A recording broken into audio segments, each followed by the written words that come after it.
Hey everybody, welcome back for another edition of Freedom Steel. Todd Vandermide, former NRA contract lobbyist, Illinois gun law guru. And after sleeping on it and after having some suitable helpings of liquid corn and ice croutons last night, got some thoughts about yesterday's oral arguments. And so here, the panel was Frivolous Frank Easterbrook, Diane Wood, and Brennan.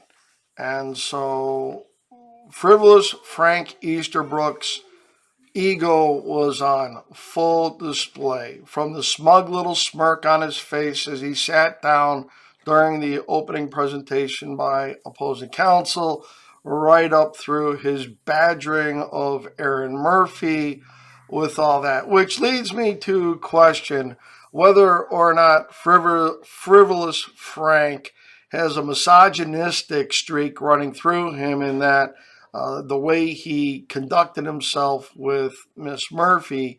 And then on top of it, part of this, they wanted to relitigate Heller. They wanted to relitigate New York. And with this, I think that, Frivolous Frank sits there and thinks that his ego, that his intellect, that he is so much smarter than everybody else. And yet here you have Amy Coney Barrett, who is sitting on the Supreme Court where he thinks he should be. And Amy Coney Barrett was part of the majority in the New York decision that set down that if it is covered by the text of the Second Amendment, we then turn to history and tradition to decide if the regulation was in keeping with our nation's history. So, with all that, you just got to wonder that, Frank is just sitting there pissed off that a man of his caliber, his intellect, is not sitting there at the Supreme Court. And yet he has to deal with this ruling from Clarence Thomas, who based on yesterday's arguments, he completely disagrees with the standard, and he's trying to poke holes in the application of the standard as it was, as he just latched on this machine gun thing yesterday. And so Justice Wood sat there and tried to seem like the reasonable intellect and figuring out a way to undo what the court said in the New York decision, and go from there. Justice Brennan kind of tipped his hand because he asked the question, what's your best analogy? So he understands the Bruin test. He understands that if it is covered by the text of the Second Amendment, keeping and bearing all these types of semi-automatic firearms are clearly under the text of the Second Amendment, then the burden shifts to the government.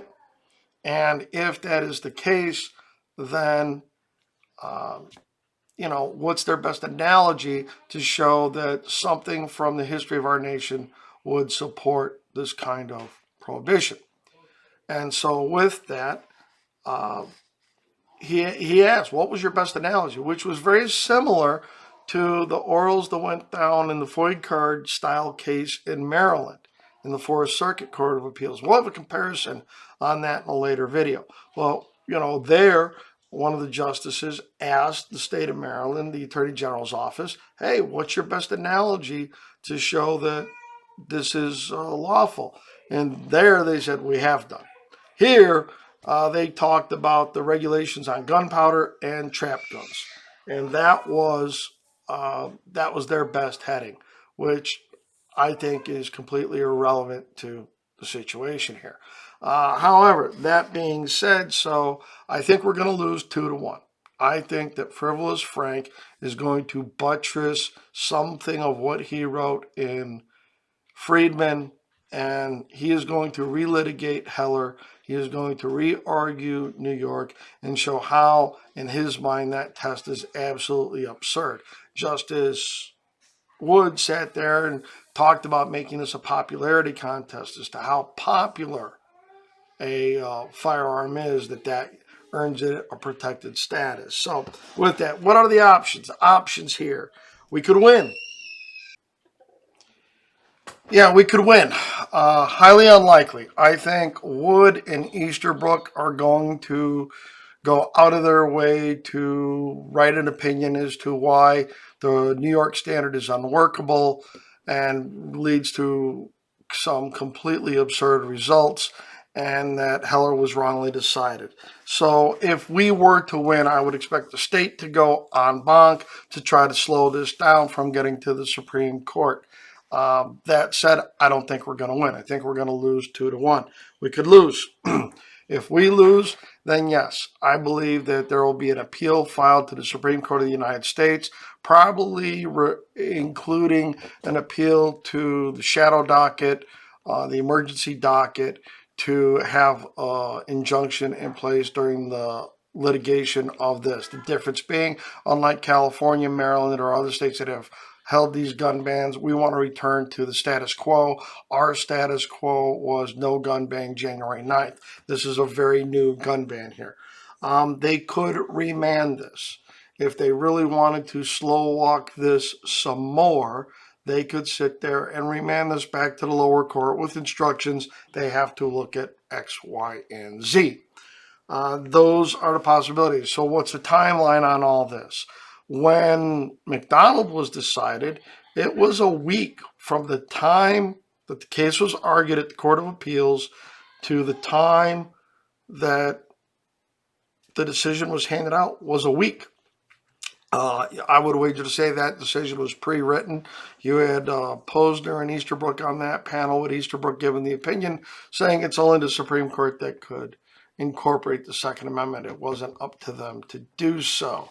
And he was partially right. It did take the Supreme Court to incorporate it, but they could have found incorporation applied along with the other jurisprudence, but he chose to go a different route. And once again, Frivolous Frank was wrong and overturned by the United States Supreme Court, which probably still gores him till this day.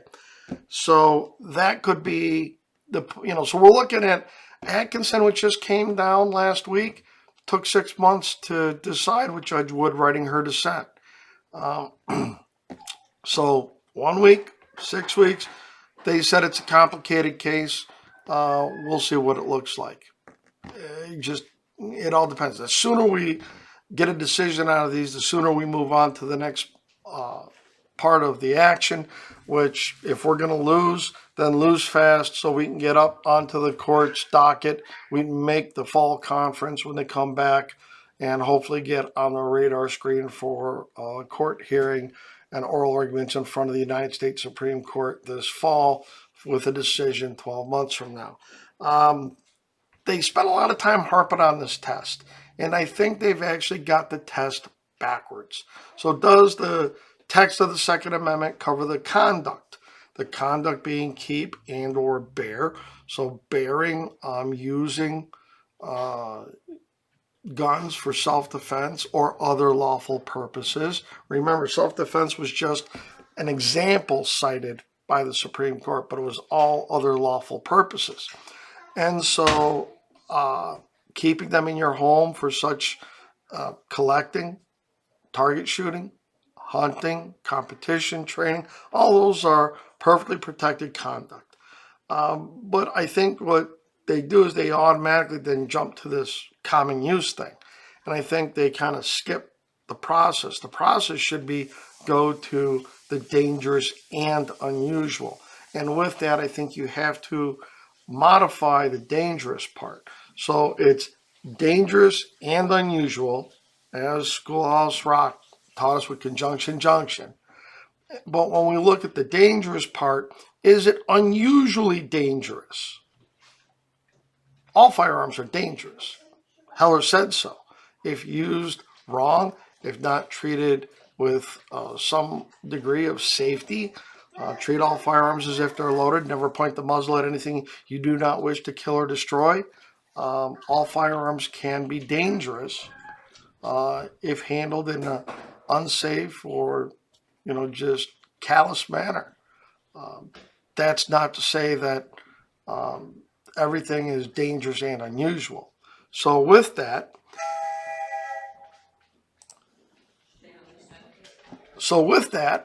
I think they misapply the test, so it should be, is the firearm dangerous and unusual?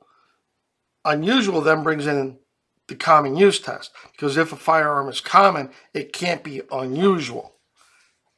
If a firearm is unusually dangerous on top of all of that, because it's dangerous and unusual, and I think you have to modify the dangerous part to be unusually dangerous. So they talked about hand grenades yesterday. So my answer, and we'll go into this in a deeper video, is that yes, hand grenades are arms under the Constitution.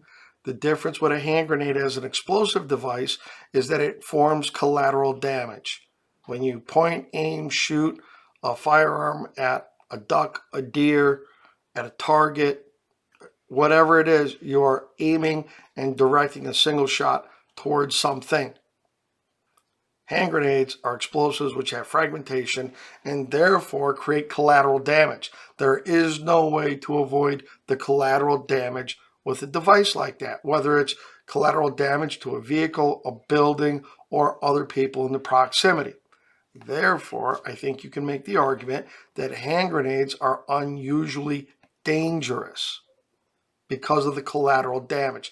And that's how we just dispel that whole thing. I'm going to do a whole nother thing about this whole test and the machine guns and the NFA, because I think there's an answer to that. But Frivolous Frank wasn't having any part of that. If you were not going to give him an answer that he was satisfied with, met his criteria, because he is convinced that this whole thing is frivolous, that if we allow AR-15s or the like, and therefore you have to allow machine guns and the like, because how could the machine gun ban stand? Does the test of time simply allow ARs to stand and not others?